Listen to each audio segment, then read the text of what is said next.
जी कि भाई जब कांग्रेस का बिल्कुल ही बुरा हाल हो रहा था, कांग्रेस के 9 विधायक बने थे 96 के अंदर। जी जी और उस 9 विधायकों में भी ओम प्रकाश चौटाला जिससे हार गए थे सुरजेवाला जी 96 के अंदर, जी जी उसी ओम प्रकाश चौटाला को हराकर पहली बार सुरजेवाला जी विधायक बन गए। उसी के बदौलत जब ये सोनिया गांधी जी से इनका परिचय कराया गया, सुरजेवाला जी ले गए तो उनको युवा कांग्रेस का राष्ट्रीय अध्यक्ष बनाया। उस समय कांग्रेस के 3 विधायक आए थे, उनमें एक शमशेर सिंह सुरजेवाला जी थे। बड़ी बात थी। जनता पार्टी की लहर थी, उस लहर के अंदर विधायक बनना कोई आसान चीज नहीं थी, चाहे वो शमशेर सिंह सुरजेवाला थे और चाहे रणदीप सुरजेवाला थे। इनको आप कांग्रेस के इंटेलेक्चुअल के रूप में देखते हो। भजनलाल सरकार में महत्वपूर्ण भूमिका, इंटेलेक्चुअल की भूमिका शमशेर सिंह सुरजेवाला निभाते थे, वही भूमिका भूपेंद्र सिंह हुड्डा सरकार में, ये बड़ी बात है, ये रणदीप सुरजेवाला, उस समय ठीक संबंध थे दोनों के, बहुत अच्छे संबंध, भूपेंद्र सिंह हुड्डा और रणदीप सुरजेवाला। ये इसकी बड़ी राजनीतिक भूल थी, कांग्रेस का दिवालियापन था। जो एक ऑलरेडी विधायक है कैथल से जी और बराबर की सीट से जींद से, उसको विधायक से चुनाव लड़वाने कोई उचित ही नहीं था। भूपेंद्र सिंह हुड्डा और रणदीप सिंह सुरजेवाला की ट्यूनिंग बढ़िया थी, बिगड़ी क्यों? बीच में ये राष्ट्रीय प्रवक्ता बन गए तो इनको लगा कि मैं खुद नेता बनूंगा, और जब कोई खुद नेता बनने के लिए तैयार हो जाता है तो दूसरे को नेता क्यों मानेगा? नेता उसके दीपेंद्र हुड्डा और भूपेंद्र हुड्डा की ताकत ये थी कि उनके पास जनाधार भी ज्यादा था और भाई विधायक भी थे, और सुरजेवाला की ताकत ये थी कि उसके ऊपर गांधी परिवार का आशीर्वाद था। अब वो तो साहब मैं इस विषय में तो क्या कहूँ, दोस्ती निभा रहे हो किसी से? नहीं, मैं दोस्ती नहीं निभा रहा। रामविलास शर्मा ने एक बार नहीं कहा था कि कांटा निकल गया? क्या नहीं, कांटा खुद ही निकलवाया है।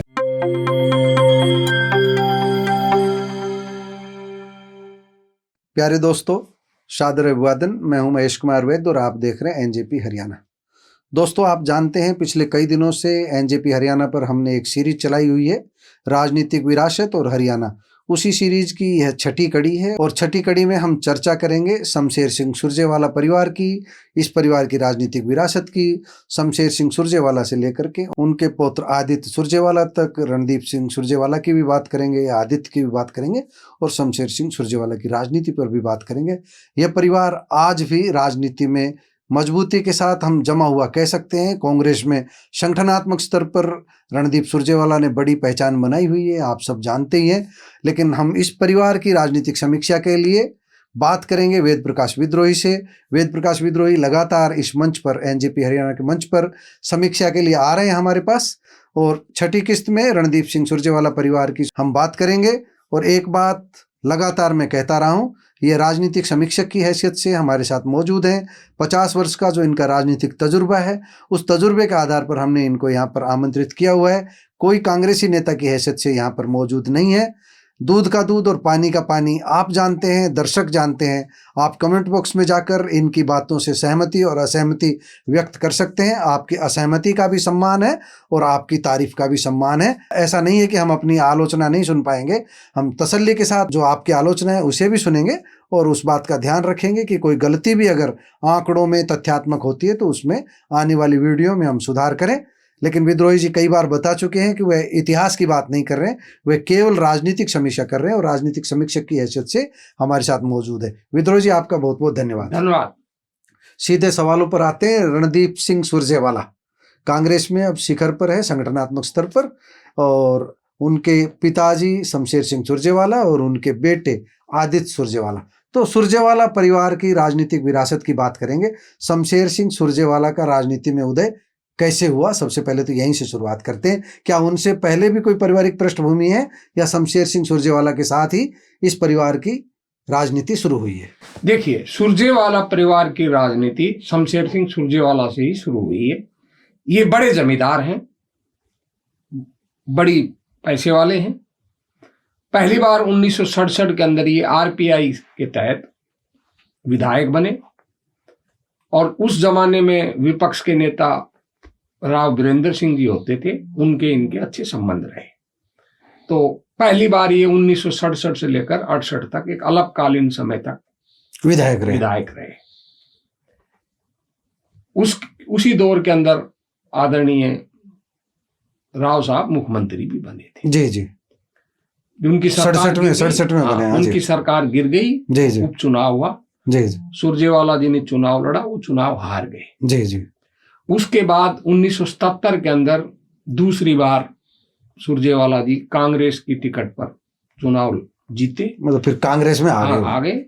परंतु उस चुनाव को भी मैं कहूंगा कि बहुत ही महत्वपूर्ण चुनाव था कि उस समय कांग्रेस के 3 विधायक आए थे, उनमें एक शमशेर सिंह सुरजेवाला जी थे। बड़ी बात थी। जनता पार्टी की लहर थी, उस लहर के अंदर विधायक बनना कोई आसान चीज नहीं थी, पर उसमें ये विधायक बने। और उसके बाद फिर ये 1982 में फिर विधायक बने, मंत्री बने। जी जी बेसिकली सुरजेवाला परिवार को, चाहे वो शमशेर सिंह सुरजेवाला थे और चाहे रणदीप सुरजेवाला थे, इनको आप कांग्रेस के इंटेलेक्चुअल के रूप में देखते हो। ये कोई जनाधार इनका कोई बहुत लंबा चौड़ा नहीं था। जी जी इनका सीमित दायरा केवल जीन तक ही था। बौद्धिक स्तर के ये कांग्रेस के नेता थे। 1987 में फिर ये चुनाव हार गए। जी जी क्योंकि उस समय भी देवलाल की लहर थी। तो इनकी मैं बीच में काटूंगा, राजनीति का आधार शमशेर सिंह सुरजेवाला का, किसानों की हम बातें सुनते हैं जी, किसान कांग्रेस की, वो थोड़ा सा बताइएगा। वो किसान कांग्रेस भी कांग्रेस में आने से ही हुआ ना। ये जमींदार थे, किसानों के विषय में पूर्ण जानकारी थी।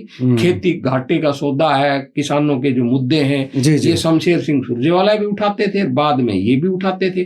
तो जब इन्होंने अपने जाखड़ साहब ने कृषक समाज बनाया, तो कृषक समाज के ये हरियाणा के इंचार्ज बने, और उनकी मृत्यु के बाद जो कृषक समाज थे उसके अध्यक्ष बन गए सुरजेवाला।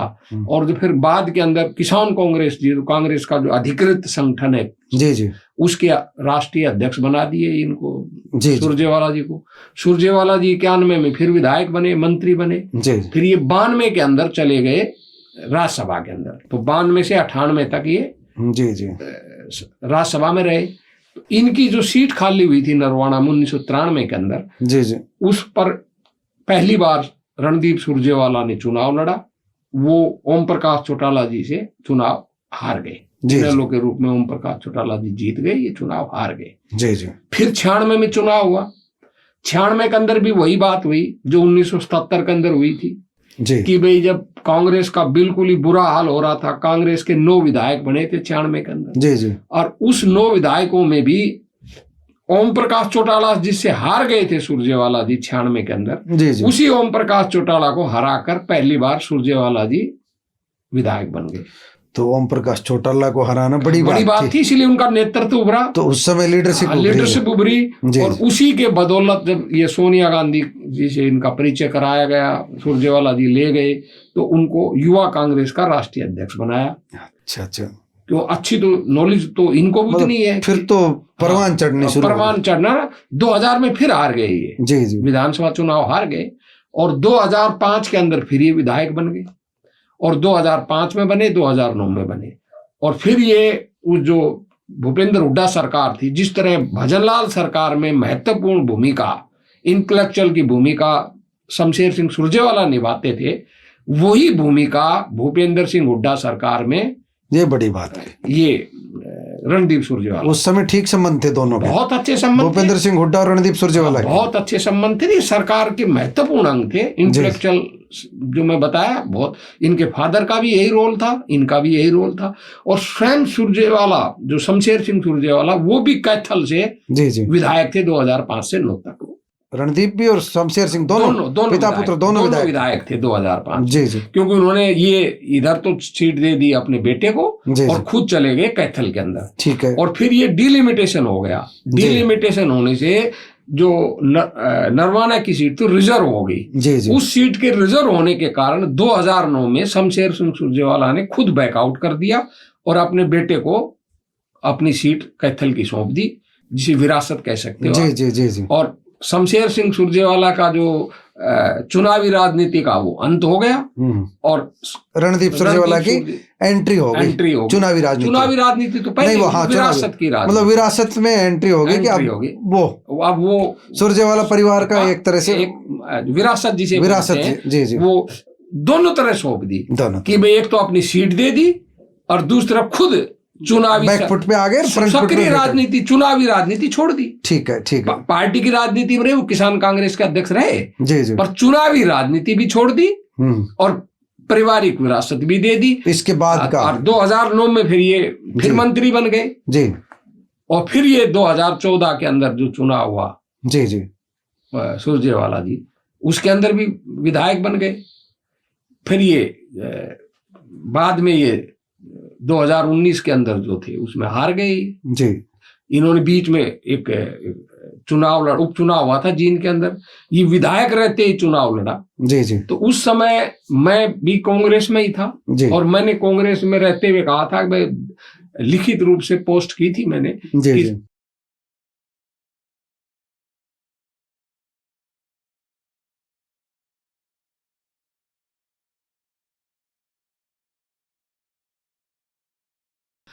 पता नहीं कांग्रेस नेतृत्व ने क्यों लड़वाया और क्यों ये लड़ा। एक विधायक रहते हुए विधायक से चुनाव लड़ने का कोई औचित्य है क्या? ये हार गए। इन पार्टी कोई ऐसा नहीं अब था ये भूपेंद्र सिंह हुड्डा का, रणदीप सुरजेवाला का कोई तब तक बिगड़ चुकी थी मेरे ख्याल से, बिगड़ चुकी थी है ना? 2014 के बाद तो एक महत्वपूर्ण सवाल आप बीच में उसका जवाब जरूर दे दीजिए। भूपेंद्र सिंह हुड्डा और रणदीप सिंह सुरजेवाला की ट्यूनिंग बढ़िया थी, बिगड़ी क्यों? बिगड़ी, सत्ता चली गई। जब सत्ता चली गई, जब तक भूपेंद्र सिंह हुड्डा मुख्यमंत्री रहे, ये उनकी सरकार में महत्वपूर्ण मंत्री थे, उनकी कोठड़ी के सदस्य थे और सरकार में खूब जो भी लाभ उठा सकते थे उठाया इन्होंने। जी जी। और जब 2014 में चली गई और ये इनका खुद का व्यक्तित्व उभरा, यूथ कांग्रेस में थे, नेहरू परिवार से, गांधी परिवार से इनके संबंध हो गए, इंटेलेक्चुअल थे। जी जी। इनका फादर जो था किसान कांग्रेस का राष्ट्रीय अध्यक्ष था, तो इनको लगा कि भाई हम अपनी टेलीविजन पर पार्टी के फेस हो गए, हम अपनी पार्टी, हम खुद ही बीच में ये राष्ट्रीय प्रवक्ता बन गए, तो इनको लगा कि मैं खुद नेता बनूंगा। और जब कोई खुद नेता बनने के लिए तैयार हो जाता है तो दूसरे को नेता क्यों मानेगा? नेता उसको मारता। और उधर वो भूपेंद्र सिंह हुड्डा के लड़के दीपेंद्र हुड्डा नेतृत्व कर रहा था। तो अगर ये भूपेंद्र सिंह हुड्डा को कहीं लड़ा कि दीपेंद्र हुड्डा को चुनौती दे सकते हैं रणदीप सुरजेवाला? हाँ, वो दोनों को था। इनको लग रहा था कि मैं दीपेंद्र हुड्डा से आगे चलकर भूपेंद्र हुड्डा के बाद मैं कांग्रेस का नेता बनूं भविष्य का। जी जी। और भूपेंद्र सिंह हुड्डा दीपेंद्र हुड्डा को भविष्य का नेता बनाना चाहते थे। जी जी। दीपेंद्र हुड्डा और भूपेंद्र हुड्डा की ताकत ये थी कि उनके पास जनाधार भी ज्यादा था और भाई विधायक भी थे। और सुरजेवाला की ताकत ये थी कि उसके ऊपर गांधी परिवार का आशीर्वाद था, तो वो भी नेता बनना चाहता था, इसलिए अपनी अलग लाइन पकड़ ली। जी। और उस लाइन का इनको नुकसान हुआ 2018 के अंदर जो उपचुनाव हुआ था हरियाणा का विधानसभा का, उसमें ये विधायक का चुनाव लड़ गया विधायक रहते हुए और बुरी तरह हार गया। तो मतलब उसमें कहे कि भूपेंद्र सिंह हुड्डा की शरणम गच्छामी होता तो चुनाव जीत जाता। अब वो तो साहब मैं इस विषय में तो क्या कहूँ। दोस्ती निभा रहे हो किसी से? नहीं, मैं दोस्ती नहीं निभा रहा, ऐसा सुनते हैं। अब वो क्योंकि वो उपचुनाव था, उपचुनाव में बीजेपी की सरकार थी और जो मिड्डा साहब जो बने थे उनके फादर की डेथ हुई थी। जी जी। तो उनको सहानुभूति भी मिलनी थी, सरकार भी थी, चुनाव जीतते एक हम कह सकते हैं जो किसान वर्ग, जो जाट वर्ग था, उनके वोट 2-3 जगह बट गए। 2-3 जगह बटे और एक तरफ वो जो बीजेपी सीट निकाल लेगी। इसलिए कहा नहीं जा। हाँ, अगर हुड्डा से समन्वय इनका बहुत अच्छा होता तो हो सकता है जीत जाते या इतनी बुरी नहीं हारते। पर मैं समझता हूँ थोड़ा ये तो कह सकते हैं कि जो रामविलास शर्मा ने एक बार नहीं कहा था कि कांटा निकल गया, क्या कांटा खुद ही निकलवाया है। मैं तो इसमें मतलब राजनीतिक भूल थी रणदीप सुरजेवाला की, रणजीत कैथल से विधायक रहते हुए। और अब ये बड़ा नेता बनना चाहता था, मेरा जो आकलन है। वरना हाईकमांड कह देता कि जी मैं तो ऑलरेडी विधायक हूं, मैं नहीं लड़ूंगा। और 1 साल बाद चुनाव होने वाला है, मान लो मैं यहां से लड़ूंगा तो मेरे को कैथल से इस्तीफा देना पड़ेगा। चुनाव ने बीजेपी की ताकत बढ़ा दी, बीजेपी की ताकत, और सुरजेवाला की ताकत कमजोर हुई उससे। जी जी जी। अच्छा, अब बात करते हैं समापन की ओर। फिर मैं आगे बताता हूँ। फिर ये हार गए तो फिर इनको राज्यसभा में भेज दिया राजस्थान से 2022 में। जी जी। अब ये राजस्थान से MP है जी। और इन्होंने अपनी जगह 2024 में अपने बेटे आदित्य सुरजेवाला को चुनाव लड़वाया कैथल से। वो अब विधायक हैं कांग्रेस के। तो शमशेर सिंह सुरजेवाला परिवार में उसकी तीसरी पीढ़ी भी राजनीति में आ गई। जी जी। और इसमें कोई दो राय नहीं है कि शमशेर ये जो अपना रणदीप सुरजेवाला की कांग्रेस में एक अच्छी पकड़ है। वो कर्नाटक के प्रभारी हैं, जो कांग्रेस का महत्वपूर्ण राजनेता सत्ता में है, और कांग्रेस में इनकी एक महत्वपूर्ण स्थिति है राष्ट्रीय स्तर। तो शमशेर सिंह सुरजेवाला की राजनीतिक विरासत को रणदीप सुरजेवाला भी अच्छे से संभाल रहे हैं। हम अगर भविष्य की बात करें, एक हाइपोथेटिकल सवाल पूछें तो भविष्य में रणदीप सिंह सुरजेवाला और आदित्य सुरजेवाला की राजनीति को किस दृष्टि से देखते हैं? शिखर पर ये परिवार हरियाणा के शिखर पर पहुंच पाएगा, जैसे कि तमन्ना आप नेतृत्व की बात करते हैं हरियाणा के बीच बीच में, देखिए कहाँ खड़ा है ये परिवार अब? जहां तक जनाधार का सवाल है, जनाधार के रहते हुए तो मुझे नहीं लगता कि ये शिखर पर पहुंच पाएंगे। जी जी परंतु राजनीति संभावनाओं का खेल होता है जी और संभावनाएं ये कि गांधी परिवार के प्रति ये विश्वास पात्र हैं। जी जी और जब कभी कांग्रेस की ऐसी स्थिति बनती है कि भाई भारी बहुमत में सीटें जीत जाती है जी और भाई कांग्रेस ये समझती है कि भाई हमें एक ऐसे आदमी को लाना है मुख्यमंत्री जो योग्य हो, हमारा अनुकूल हो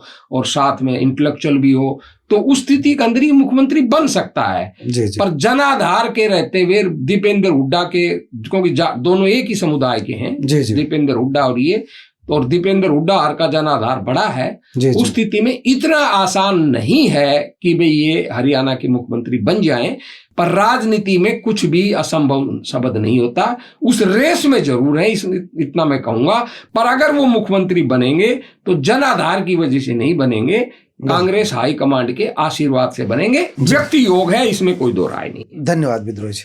आपने शमशेर सिंह सुरजेवाला, रणदीप सुरजेवाला और सफर आदित्य सुरजेवाला तक का सुना। निश्चित रूप से कांग्रेस में उनकी गहरी पैठ है इस परिवार की।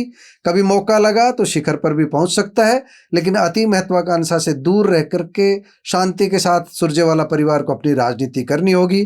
क्योंकि आज अगर हम कांग्रेस में देखें और जब जाट समुदाय की, किसान समुदाय की बात होती है, तो आज दीपेंद्र सिंह हुड्डा को भी कम नहीं आंका जा सकता, बल्कि हम ये कह सकते हैं अभी सबसे आगे दीपेंद्र हुड्डा खड़े हैं। उनके साथ साथ जो पैरेलल अपनी जगह बनानी है, उसके लिए अभी सुरजेवाला को और मेहनत करनी होगी। दोस्तों, आपको वेद प्रकाश विद्रोही की ये समीक्षा कैसी लगी कमेंट बॉक्स में जाकर बताइएगा जरूर। नमस्कार, धन्यवाद।